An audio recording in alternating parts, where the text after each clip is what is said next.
Muy buenas tardes para todos. Vamos a dar inicio a la clase. Pues ya hay 89 conectados. Solo antes de iniciar la clase me gustaría saber si ya todos pudieron ver su nota.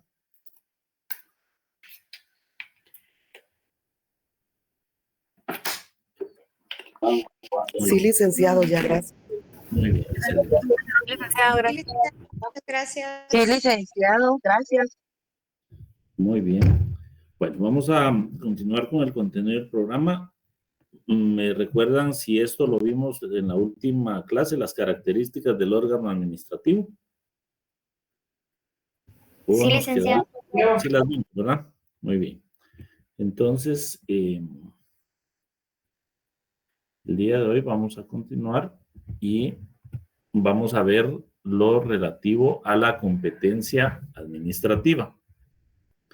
Recordemos que dentro de el lenguaje jurídico existen términos que son generales para la aplicación de la ciencia del derecho, es decir, que se utilizan estos términos en las distintas ramas del derecho. Y lo mismo sucede con el derecho administrativo en sí. Y el día de hoy vamos a estudiar qué es la competencia administrativa. Ya vimos en primer lugar acerca del órgano administrativo, vimos algunas generales de qué es el órgano administrativo, pero básicamente dijimos que son instituciones, dependencias,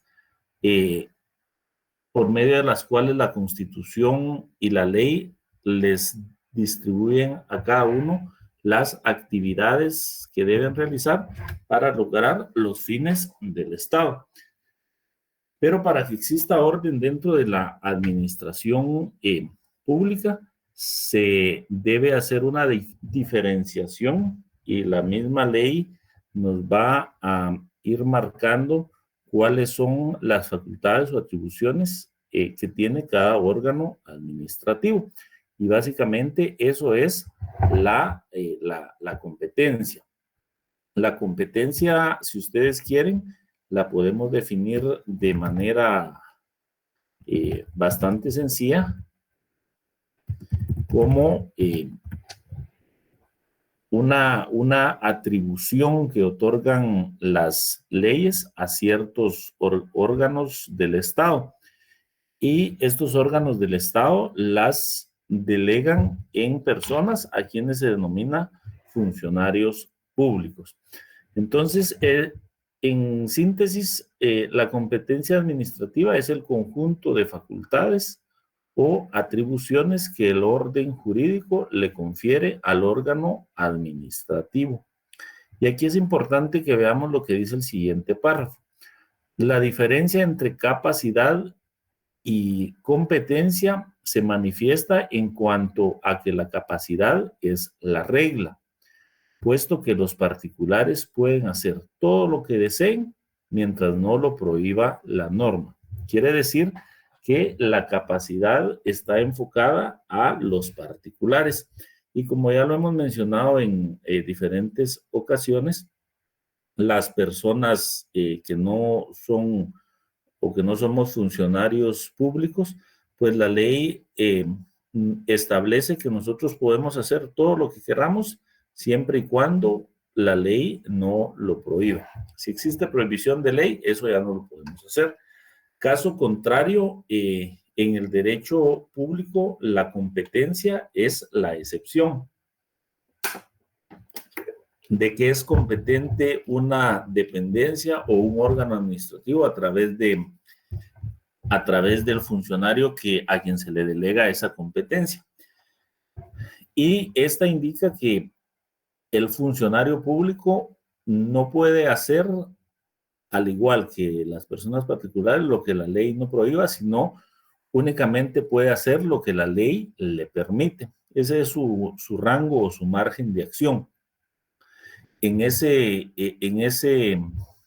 Dentro de ese marco es donde va a ejercer sus funciones el funcionario, valga la redundancia, el funcionario público. De esa cuenta dice que esta no se presume en cuanto resulta necesario que en el orden jurídico la atribuya expresamente a los órganos administrativos. Contrario a los particulares, la regla es que la ley no nos prohíba hacer una cosa.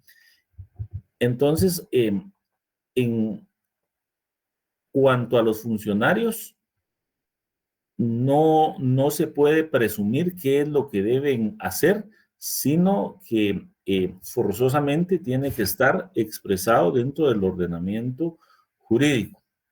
Porque por temas, recordemos que ya lo dijimos, el derecho es orden, por temas de orden y para que exista un buen funcionamiento de las diferentes dependencias administrativas, es necesario delegar las facultades o atribuciones, que es la competencia que va a tener cada órgano administrativo. Entonces,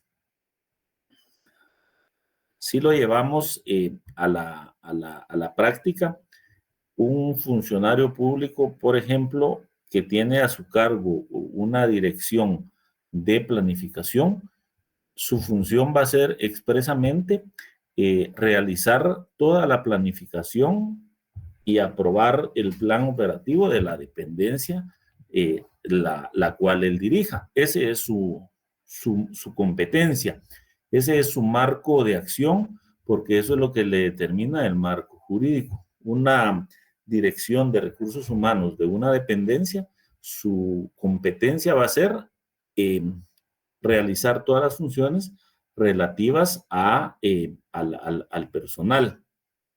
Es decir, si ponemos estos dos ejemplos, no puede en algún momento decir recursos humanos, bueno, yo voy a planificar mejor porque planificación no lo está haciendo bien, y planificación decir, yo voy a ver todo el tema de contrataciones, de prestaciones, porque recursos humanos no lo está haciendo bien.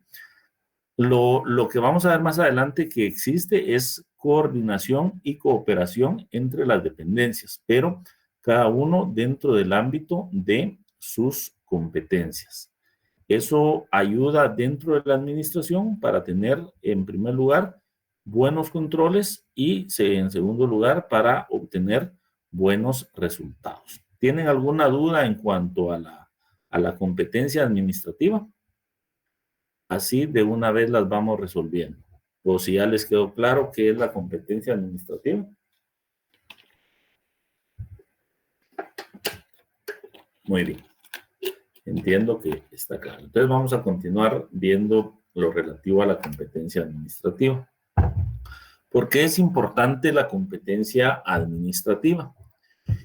Pues ya lo dijimos que es a través de ella, a través de los órganos administrativos, a través de las diferentes dependencias administrativas, en donde se lleva a cabo todo el proceso de planificación, de ejecución, de supervisión, de control de las funciones que son delegadas por ley a cada dependencia, en la cual siempre va a haber un funcionario responsable, y ese funcionario responsable de la dependencia va a tener a un grupo de personas debidamente organizadas para que cada uno realice sus propias funciones.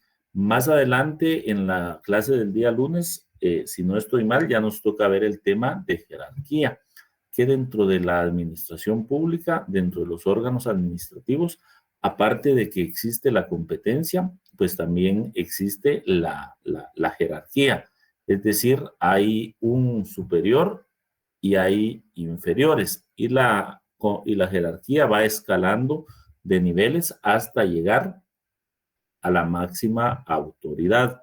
Entonces, la importancia es que de la competencia administrativa es que a través de esta competencia va a poder desarrollar la función o actividad administrativa del Estado y con ella lograr su finalidad, que es el bien común. Yo quiero aquí que participen y ustedes me ayuden, y algunos de ustedes me indiquen si en Guatemala tenemos una normativa adecuada, tenemos una normativa que a mi juicio es suficiente, siempre susceptible de mejoras en cuanto a qué funciones desempeñan cada una de las dependencias administrativas para lograr el bien común. Quiero escuchar por lo menos 5 opiniones. ¿Por qué es que en Guatemala no logramos llegar a este punto? El bien común para todos los ciudadanos. Si ya tenemos la normativa, si ya tenemos las instituciones, ya tenemos los reglamentos. ¿Por qué razón no logramos alcanzar para toda la ciudadanía el bien común y ya empezar a salir del subdesarrollo? Les dejo la palabra.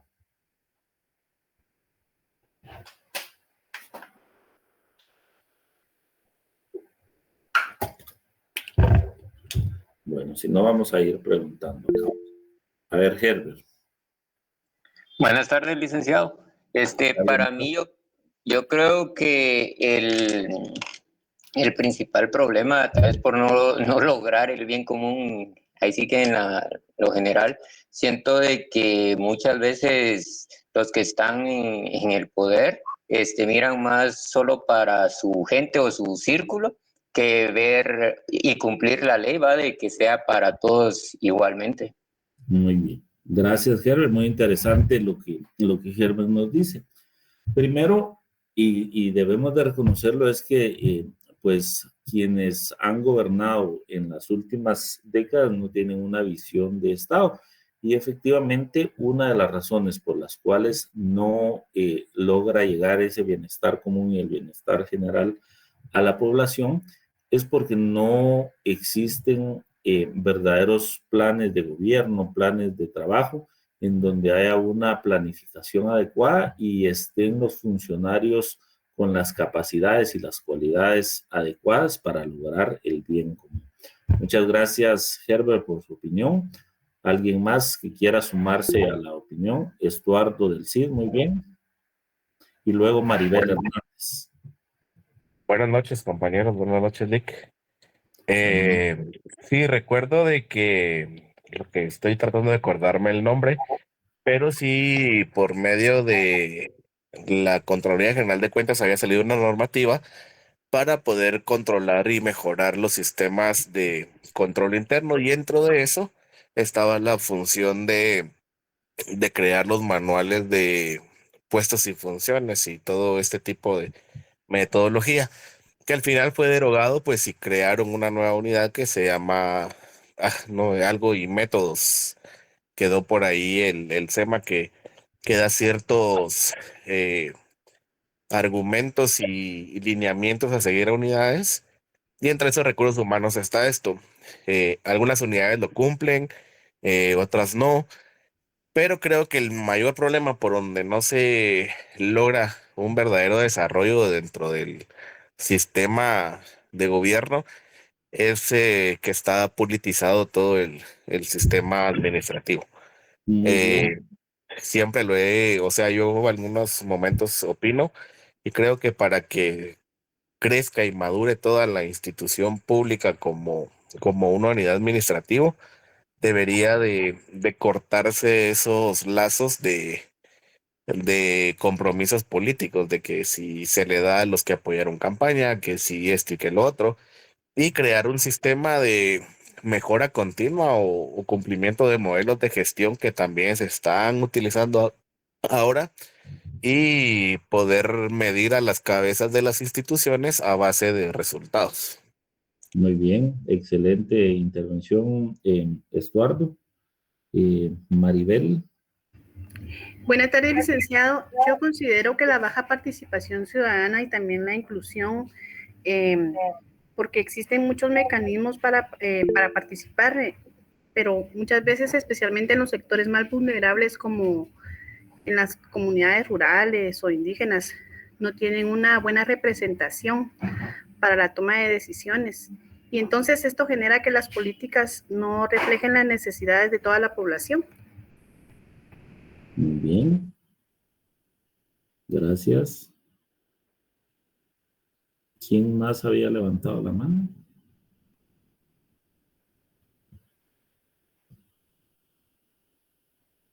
Eric Alfonso. Gracias, licenciado. Buenas tardes.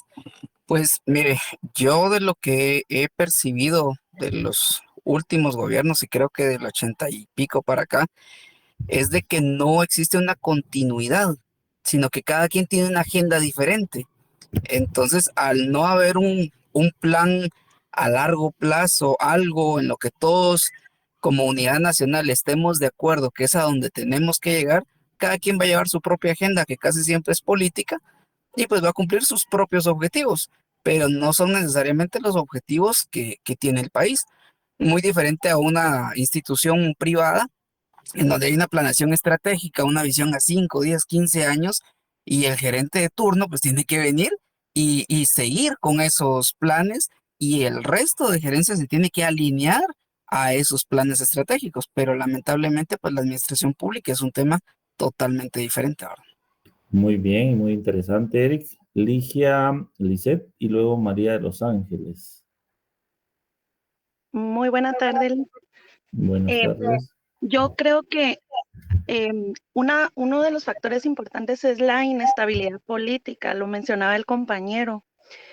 Creo que a través de la historia hemos visto que los cambios frecuentes de gobierno y los conflictos que estos generan por diferencias políticas, ¿verdad?, han impedido propiamente la falta de liderazgo que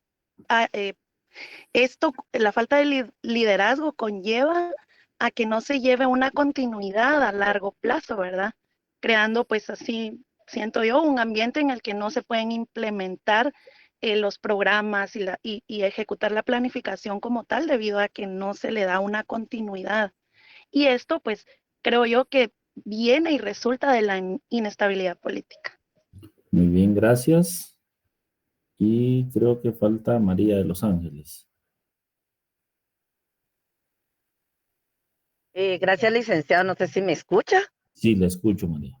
Buenas tardes, compañeros, buenas tardes. Fíjese, licenciado, que yo considero de que lamentablemente, ¿verdad?, dentro del gobierno, según sean los cambios, hay demasiado compadrazgo, demasiado compromiso con diferentes personas, ¿verdad? Y pienso que no se le ha dado a las personas la oportunidad que estén preparadas para poder optar a ciertos cargos. Al menos en este gobierno que está ahorita, el de turno, yo he visto que, por ejemplo, UNSEC ha puesto mucho énfasis en relación a otorgar plazas, por ejemplo, que las personas, si no llenan los requisitos tal cual ellos lo piden, ni siquiera les reciben la papelería, ¿verdad? Cosa que anteriormente, pues yo me di cuenta que por compadrazgo usted entraba a una plaza aunque usted no supiera nada, ¿verdad? O no fuera a hacer nada.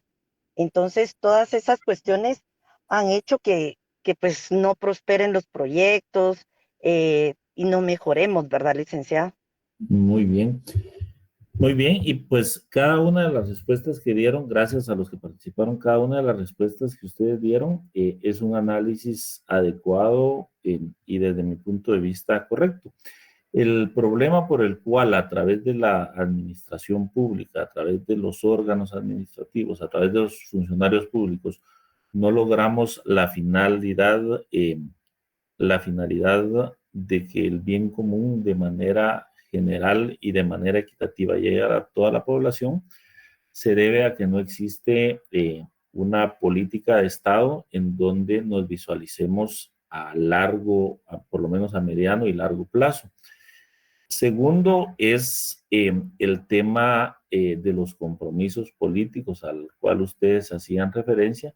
Cada gobierno pues ya lleva compromiso con determinadas personas, y comparto también lo que dijo alguno de ustedes, que lamentablemente en Guatemala, dentro de las instituciones públicas, a diferencia de las instituciones privadas, pues no se toma en cuenta las cosas buenas que se han hecho dentro de algunas dependencias, y se quita todo el avance que pudiera haber tenido y se inicia por temas políticos, por temas de conveniencia, por temas de favores.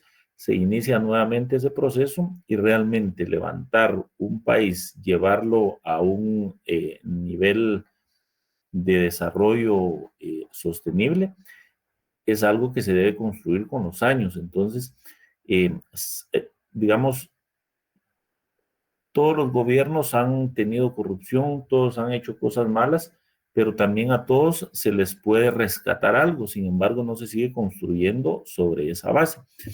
Y lo fundamental es que, y lo mencionaba ahí la compañera, y qué bueno que ahora ya se está haciendo ese proceso, es que los perfiles de quienes van a ocupar los puestos de jerarquía superior dentro de la administración pública no se eligen a los perfiles por mérito, sino por amistad, por compadrazgo o por realizar favores. Yo siempre he sido del criterio que en Guatemala hay excelentes profesionales en todas las áreas, capacitados en las distintas materias, en temas de seguridad, en temas de salud, en temas de planificación, pero lastimosamente esos puestos de alta jerarquía no se le da la oportunidad a que sea por mérito, a evaluar las competencias de las personas por mérito. Y eso tiene mucho que ver, por aquí me llamó mucho la atención un comentario que hizo alguno de ustedes, y eso al final nosotros lo podemos resumir, vamos a ver quién fue.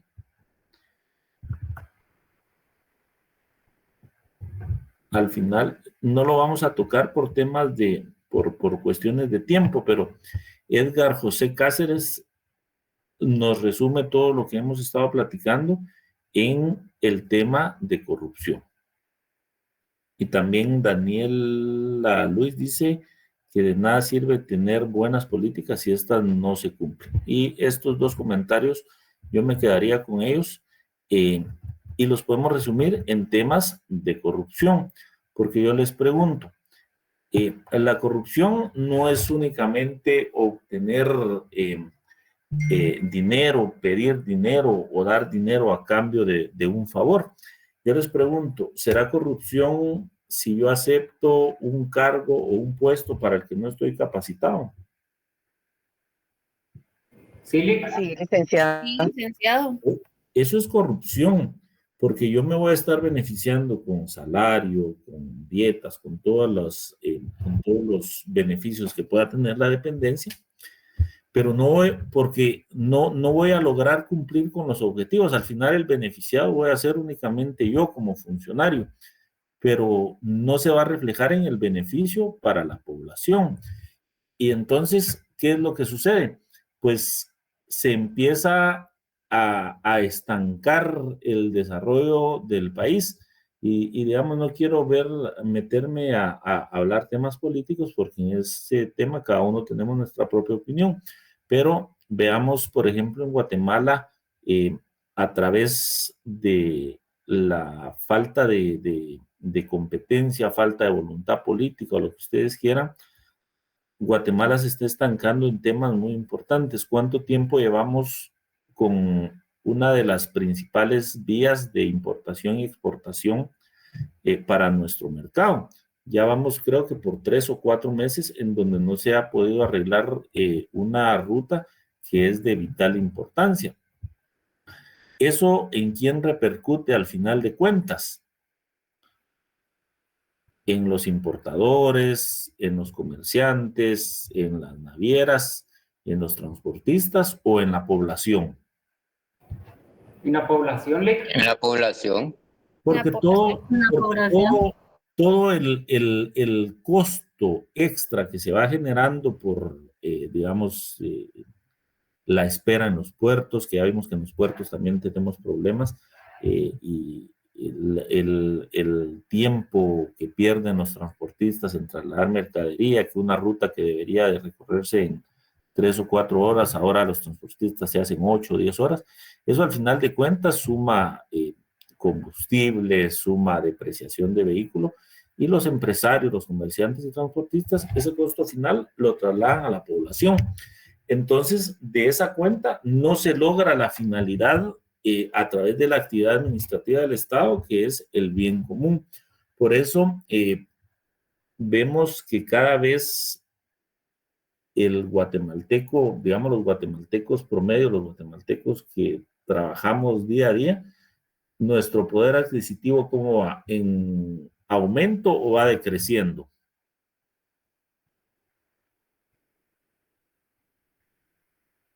¿Cómo consideran ustedes que está el poder adquisitivo de los guatemaltecos, digamos actualmente?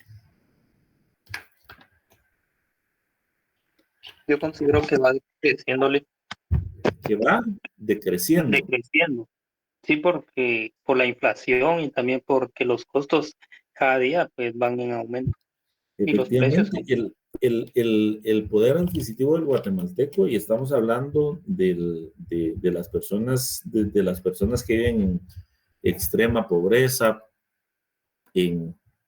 dentro de los límites de la pobreza, la clase media, baja, media, su poder adquisitivo cada vez es menor. Y eso es consecuencia de que quienes tienen el deber de planificar, de ejecutar, no lo hacen, porque aquí yo quiero despertar un poquito algo que es la conciencia social, digamos, sin caer en ideologías de ninguna clase, pero todos los guatemaltecos deberíamos de ponernos a pensar, incluyendo los funcionarios, que no todas las personas están en las condiciones en que ellos están. Entonces ellos los ven desde su punto de vista, como ellos sí pueden cubrir todas sus necesidades, porque tienen, digamos, salarios competitivos que son pagados con nuestros impuestos. Se les olvida que la mayoría de la población guatemalteca que no tiene esas condiciones está sufriendo las consecuencias de esa falta de planificación y de ejecución. Y efectivamente, dice el poder adquisitivo de Edgar José Cáceres, cada vez se hace más, no es difícil, sino imposible, porque aun cuando los costos vayan subiendo, ¿será que así van los aumentos en los salarios en la iniciativa privada? No, Lic. No. El país es mantenido por la clase media. Recordemos que la clase media es quien más impuestos o quien tiene una carga tributaria alta, ¿verdad? ¿Qué impuestos pagamos nosotros? En cualquier producto que paguemos, pagamos el IVA, el impuesto sobre combustibles. Si usted tiene un vehículo, paga impuesto de circulación. Si tiene una vivienda, paga el YUSI, el impuesto sobre la renta, en fin.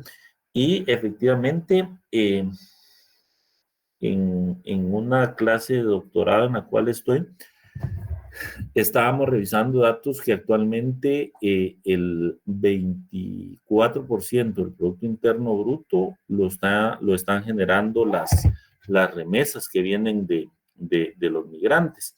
Entonces, imagínense, si no estuviera entrando ese flujo de remesas de los migrantes, la situación económica de muchos de nuestros conciudadanos estaría en una situación cada vez más difícil.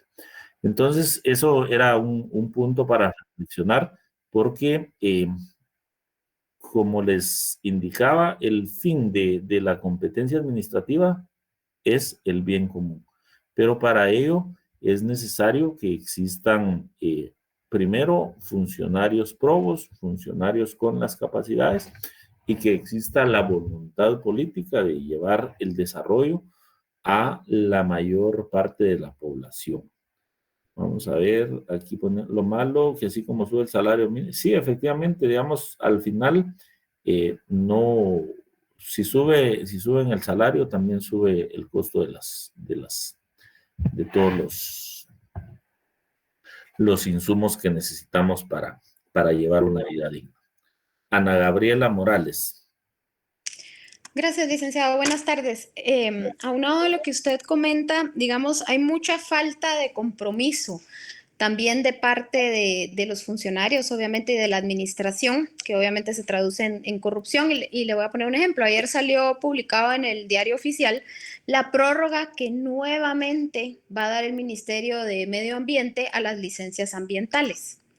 Entonces, yo, si no estoy mal, es la segunda o tercera prórroga que hacen, al igual que lo hicieron a principios de este año con el tema de la clasificación de la basura, porque no hay un compromiso de parte de los funcionarios de educar al pueblo y de cierta forma obligarnos a ser mejores, ¿verdad, licenciado? Porque es como un conformismo el que se ve todos los días a nivel administrativo en el gobierno. Es solo ir saliendo el paso y cuando uno lee las leyes se enamora de ellas. Pero la realidad, lo que uno vive todos los días es bien triste, ¿verdad? O sea, totalmente diferente a lo que la ley establece. Ese es mi comentario. Muy bien, efectivamente, digamos en términos coloquiales, Ana Gabriela decía algo, a muchos funcionarios lo que les interesa es salir del paso, es decir, buscar su beneficio, pero no buscar el desarrollo de la población. Gracias, Ana. Bueno, entonces vamos a continuar y vamos a seguir dando participación. Vamos a dar la última participación a CM. ¿Quién es? Soy yo, Lick, perdón, Carlos Madrín. Fíjese que con respecto a eso de las prórrogas, sí dieron prórroga, pero por ejemplo el que esté ahorita todavía que no haya entrado dentro de la prórroga, le están cobrando una multa de 5,000. O sea que a pesar de que sí les dieron prórroga, sí les están cobrando una multa. Muy bien. Sí. Lo que se necesita en Guatemala es que las leyes se cumplan y que no se ceda a las presiones de algunos grupos de poder. Y ya para pasar a otro punto, vamos a dar otro ejemplo de cómo en Guatemala no logramos avanzar por las presiones a las que ceden las administraciones. Uno de los problemas, dentro de los muchos problemas que tiene la sociedad guatemalteca, es el tema de los accidentes provocados por el transporte público. Había una propuesta de poner reguladores de velocidad al transporte pesado y al transporte de pasajeros, porque pues no escapa al conocimiento de nosotros que el transporte pesado, no todos, pero un buen porcentaje de personas que conducen este tipo de transporte lo hacen de forma temeraria, poniendo en riesgo a gente inocente. Y lo mismo quienes utilizan el transporte público, es la misma situación. Sin embargo, pues por la presión que hubo, eso no entró en vigencia. ¿Quién es el perjudicado? La población, porque ¿quiénes son los que fallecen en accidentes? Es la población trabajadora. ¿Quiénes son los que quedan con heridas graves, con impedimento para trabajar? La población guatemalteca. Entonces lo que se debe buscar es hacer una adecuada planificación, hacer un proceso de concientización y luego las normas, los planes y las acciones a tomar, sí o sí se deben de realizar, porque si no, nunca vamos a lograr avanzar como país. La competencia, dice el segundo párrafo, la competencia administrativa se debe estudiar como la única forma por la cual los órganos de la administración pública puede ejercer la voluntad del Estado, puesto que un órgano que actúe sin competencia cae en la figura jurídica del abuso de poder. Entonces, aquí entramos a ver uno de los principios constitucionales, que es el principio de legalidad, que todo lo que haga la administración pública a través de los órganos administrativos que está regulado en la propia competencia debe estar acorde a lo que establece la ley. Es decir, un órgano que hace o realiza acciones que no están dentro del marco de sus funciones y atribuciones, pues ya incurre en un abuso que está tipificado como abuso de autoridad, que es el tipo penal correcto es abuso de autoridad, que es abusar del poder que la propia norma delega al funcionario público. Y de eso pues hay bastantes denuncias en el Ministerio Público, bastantes procesos que se han judicializado en donde los funcionarios se exceden de las funciones y de las atribuciones que por ley les corresponden. La competencia administrativa se puede distinguir de diferentes puntos de vista. Esto sí es importante que lo anoten. La competencia administrativa, digamos, hay varias formas en que se puede delegar o se puede distribuir. Una de las formas de distribuir la competencia es por el territorio, otra por el grado, otra por la materia, algunas clasificaciones especiales de combinación de competencia entre órganos autónomos, entre autónomos concentralizados, etc. Y ahí nos pone un ejemplo, 2 municipalidades creando una obra conjunta, el órgano central con una o más municipalidades que hacen una obra en conjunto, o una mancomunidad de municipios. Es decir, hay diferentes maneras de delegar la competencia, pero esta debe estar regulada a través de la ley o a través de un acuerdo gubernativo que vamos a ver más adelante en qué consiste y por qué en Guatemala es muy común utilizar los acuerdos gubernativos. Ahora veamos las características de las competencias. Las características de la competencia administrativa, en primer lugar dice que la competencia es otorgada por el ordenamiento jurídico, principio de legalidad que se les quede. La competencia administrativa debe ser otorgada por las normas establecidas en el ordenamiento jurídico. Es decir, debe de emanar de una norma que se encuentre vigente por ser establecida en interés público y necesariamente surge de una norma y no de la voluntad de los particulares ni del órgano que la ejerce. Es decir, no puede atribuirse competencia a un órgano administrativo porque haya un clamor o una voluntad de los particulares, ni porque haya un interés particular del órgano que la ejerce.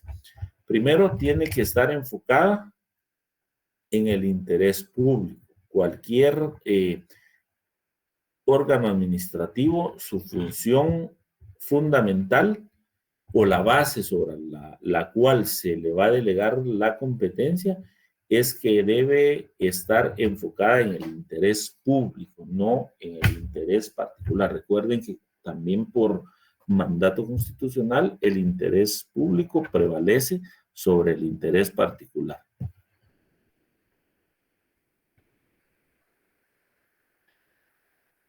Luego, la segunda característica de la competencia administrativa es que es irrenunciable. ¿Qué quiere decir esto? Que la competencia por estar establecida primero en el principio de interés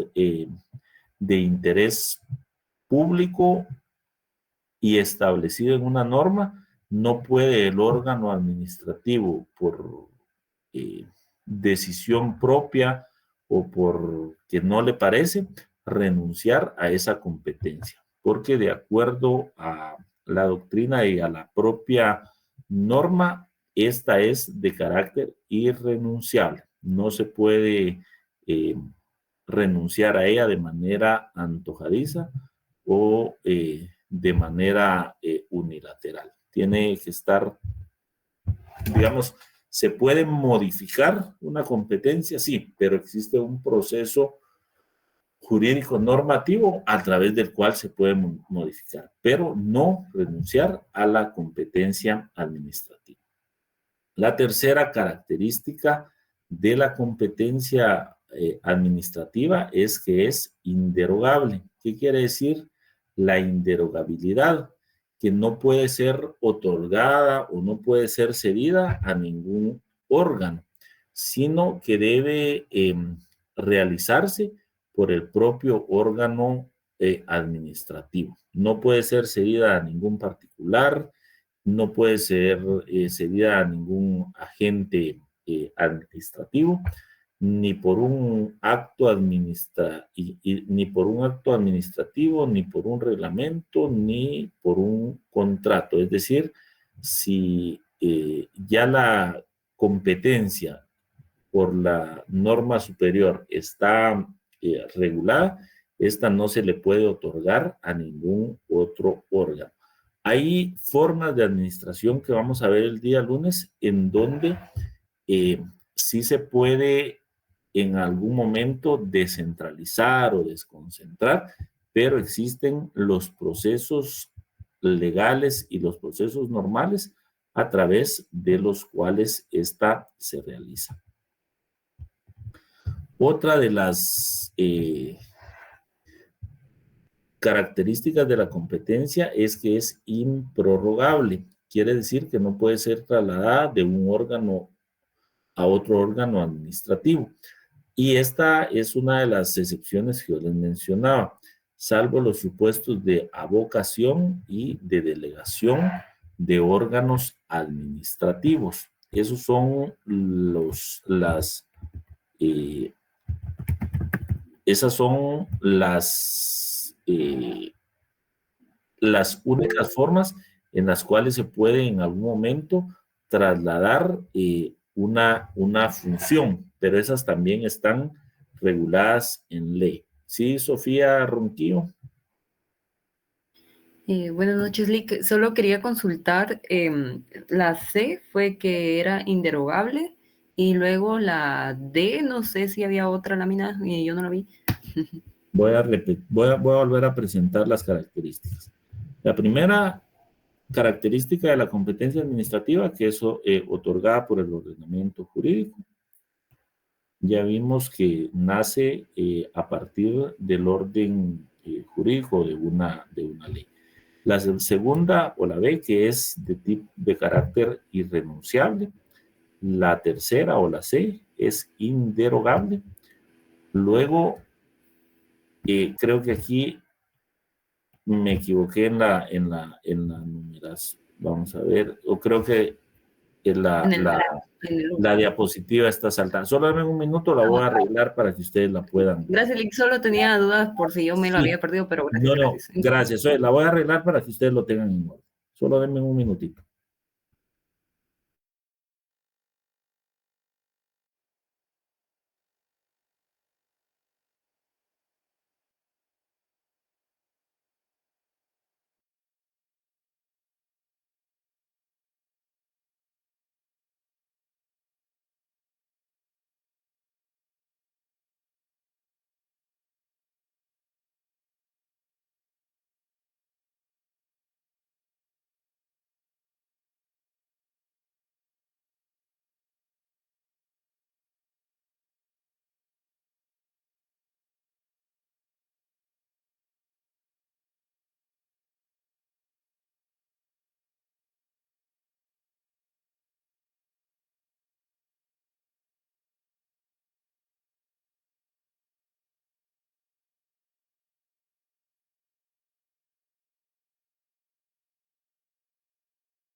Muy bien, gracias Sofía por la observación, porque así vamos en orden. Entonces vamos a recapitular para que vayamos en orden. Primero dijimos que la competencia es otorgada por el ordenamiento jurídico, esa es la A.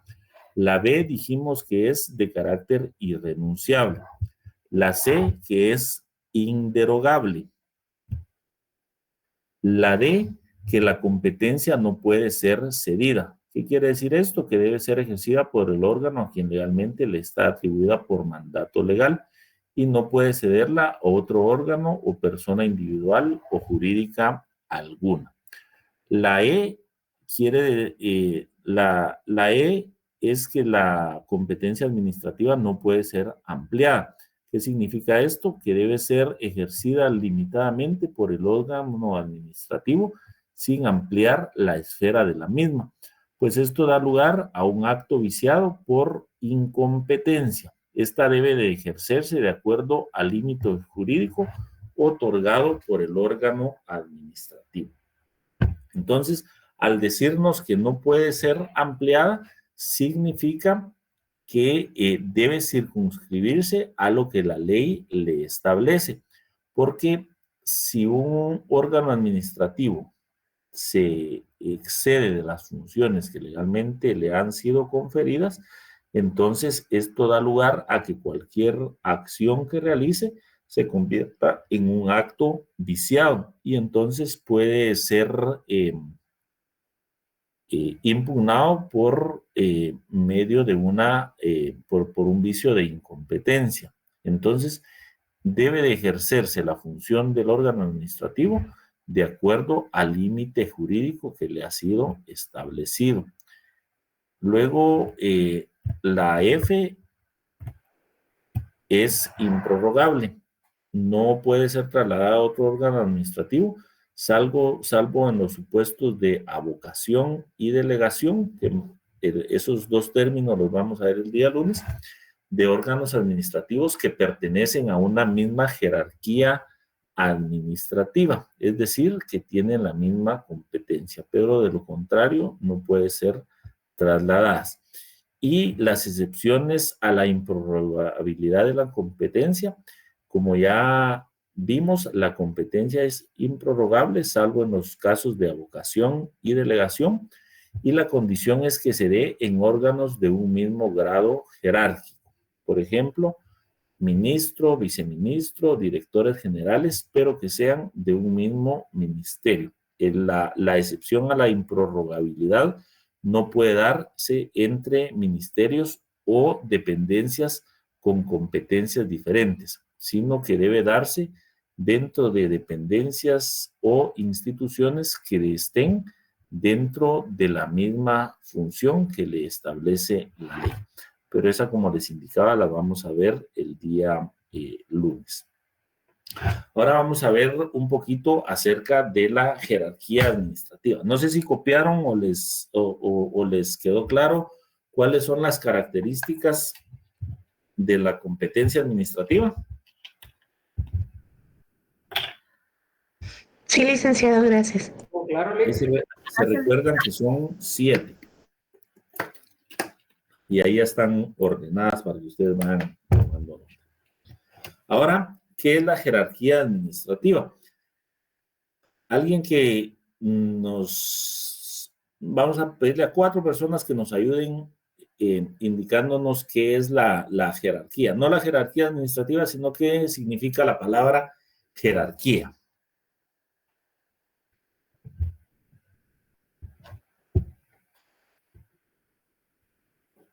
Como un orden. Orden, muy bien. Estuardo del CID. Se le puede decir que es un como sistema de mando o de dirigencia en orden vertical que antes se daba, digamos, por antigüedad. Muy bien. ¿Alguien más?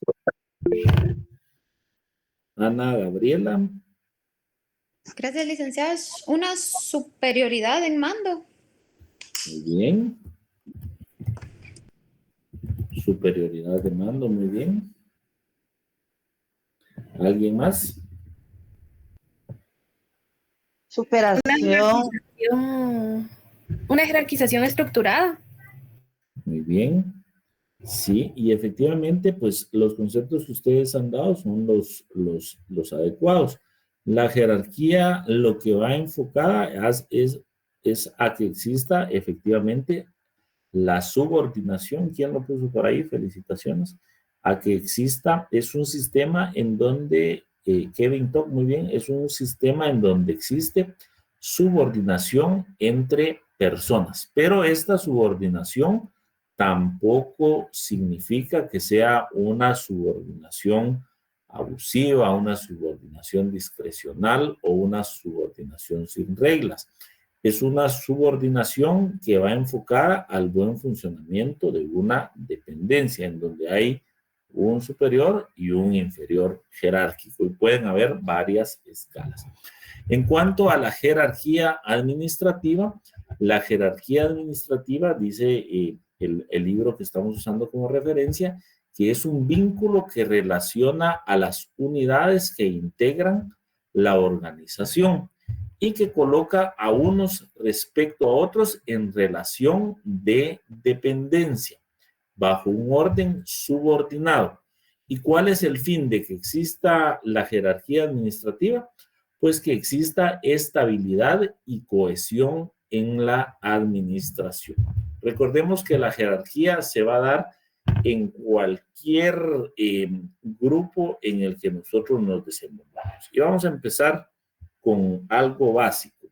Digamos, yo soy todavía de las familias tradicionales y me imagino que ustedes de algunos de la misma manera, o quizá la mayoría.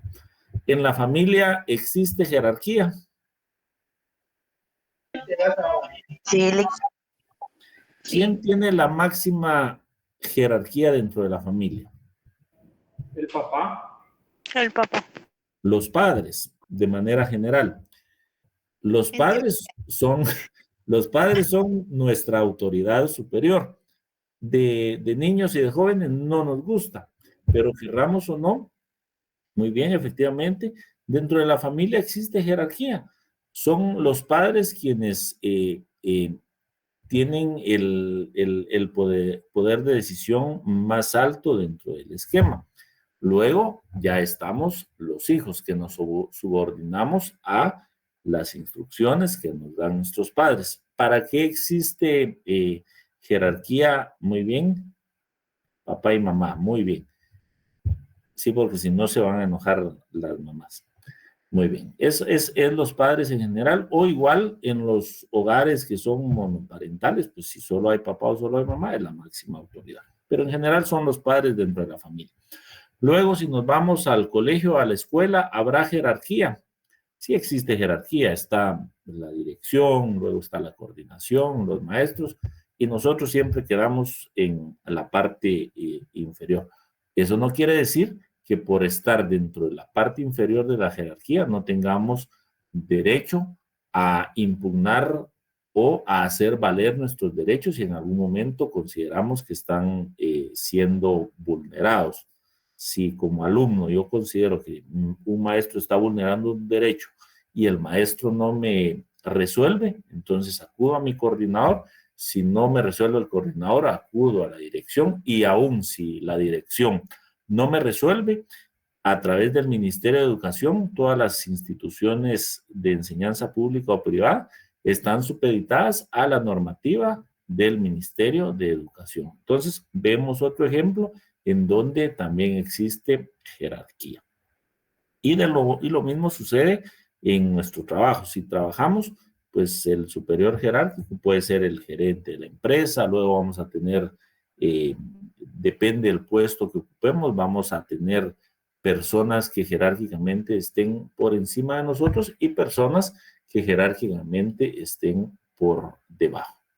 Ahora, cuando hablamos de estar arriba o abajo, no significa que sea un permiso para abusar de la jerarquía, sino que debemos de verlo como un aspecto de estabilidad y de unión o de cohesión en el grupo en el que nos desenvolvamos. ¿Estamos?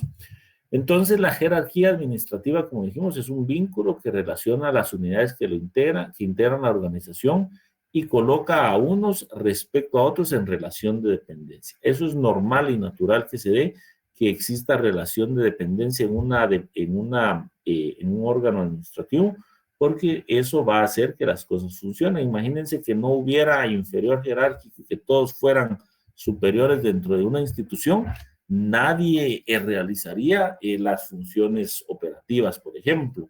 Todos se quedarían en la función de organización y de planificación. La jerarquía administrativa se presenta como una pirámide en donde cada órgano aparece subordinado al superior jerárquico, sucesivamente hasta llegar al vértice que constituye el órgano supremo de la administración.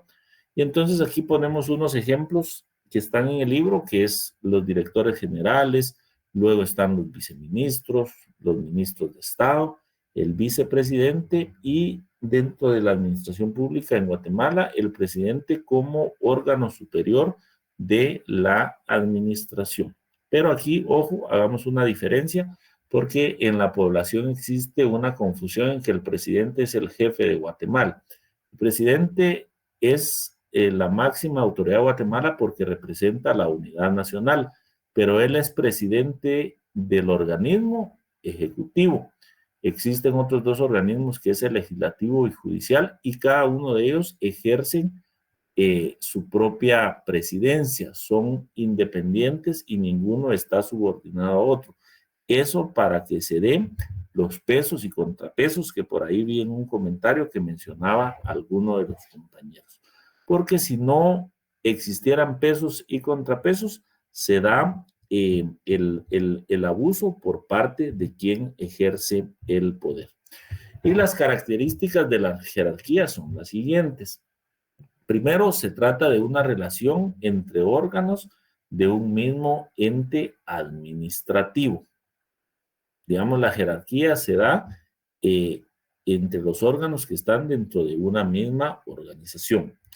El llamado poder jerárquico se da cuando hay centralización, desconcentración o delegación de competencias. La centralización, la descentralización y la desconcentración la vamos a ver el día lunes. Por eso es importante que les vaya quedando claro el tema de las competencias, de la jerarquía, porque van a ser la base para los temas que vamos a ver posteriormente. La relación jerárquica se da entre un superior de grado en línea de competencia y en un órgano inferior. Ambos tienen la misma competencia en razón de la materia. Luego, la jerarquía es un poder que se da de manera total y constante. La quinta característica, de la jerarquía es que el poder jerárquico abarca la totalidad del órgano inferior. Y la sexta, en la relación jerárquica existe la posibilidad, ahí está mal escrito, la posibilidad de recurrir los actores inferiores jerárquicos a través de los diferentes recursos administrativos o de los recursos que estén regulados dentro de la organización. Entonces, esas son las características de la jerarquía. No sé si tienen alguna duda en relación a los temas que hemos visto el día de hoy. ¿O estamos claros? Sofía, muy bien. Dígame. Para no confundirme, Lick, entonces cuando hablamos de un órgano administrativo era el conjunto de instituciones, ¿qué otras? Que conforman una... Ay, no sé, voy a buscar la definición, pero mi pregunta con esto de características de la jerarquía es que dice entre órganos de un mismo ente administrativo. Entonces no sé si me podría poner un ejemplo, por favor. Bueno, órgano administrativo, vamos a definir tres conceptos que ustedes deben hacer diferencia. El primero es administración pública, que está compuesto por los diferentes órganos de la administración pública. El segundo es el derecho administrativo, que es la normativa jurídica que regula la administración pública.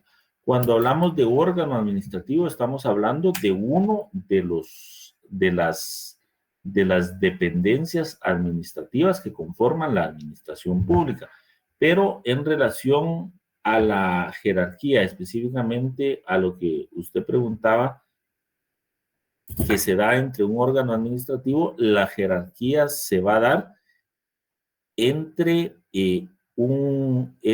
las diferentes dependencias de un mismo órgano administrativo. Por ejemplo, agarremos el Ministerio de Salud. ¿Quién es la máxima autoridad del Ministerio de Salud? El ministro de Salud. ¿A quién va a estar supeditado? Su inferior jerárquico van a ser sus viceministros, los diferentes viceministros. Luego, abajo de los viceministros están los directores y subdirectores. Vamos a quedarnos hasta ahí. ¿Por qué decimos de un mismo órgano administrativo? Porque un ministro de salud no va a tener jerarquía sobre un viceministro de seguridad. Tiene que ser dentro de la misma dependencia. No sé si con este ejemplo me explico. Sí, gracias, Lic. Muy bien. ¿Alguien más había levantado por ahí la mano? Sí, yo, licenciado, buenas tardes, disculpe la molestia. Al respecto igualmente de las características de la jerarquía, el inciso 6 dice, en la relación jerárquica existe la posibilidad de recurrir los actores inferiores jerárquicos, recurso jerárquico. Realmente no me queda claro a qué se refiere. ¿Me podría dar un ejemplo? Muy bien. Recordemos que la jerarquía dijimos que era por temas de cohesión, por temas de unión y por temas de un buen funcionamiento. Sin embargo, no quiere decir que una instrucción que sea dada por un superior jerárquico y que un inferior jerárquico la considere ilegal o fuera de sus competencias, él la tenga que cumplir. Entonces, él administrativamente puede presentar un recurso para que su superior jerárquico reconsidere la instrucción, la orden o la delegación que le haya hecho. Pero eso lo vamos a ver más adelante, cuáles son las formas y los modos de recurrir dentro de la propia administración pública, no de los particulares hacia la administración pública, sino dentro de la propia administración. No sé si me explico. Gracias, licenciado, muy amable. Muy bien. No sé si tienen alguna otra duda. Si no, pues vamos a dejar hasta aquí la clase y el día lunes, primero Dios, de manera, nos toca presencial. Los espero a las 7 de la noche. Y cualquier duda que tengan con sus notas, pues le pueden escribir al licenciado Miguel Ángel o me escriben a mi correo y ahí lo vamos revisando. Les deseo a todos muy buenas noches y que tengan un buen fin de semana. Me da mucho gusto saludarlos. Cuídense bastante. Gracias, Lic. Feliz noche. Gracias, licenciado. Feliz noche. Gracias, Lic.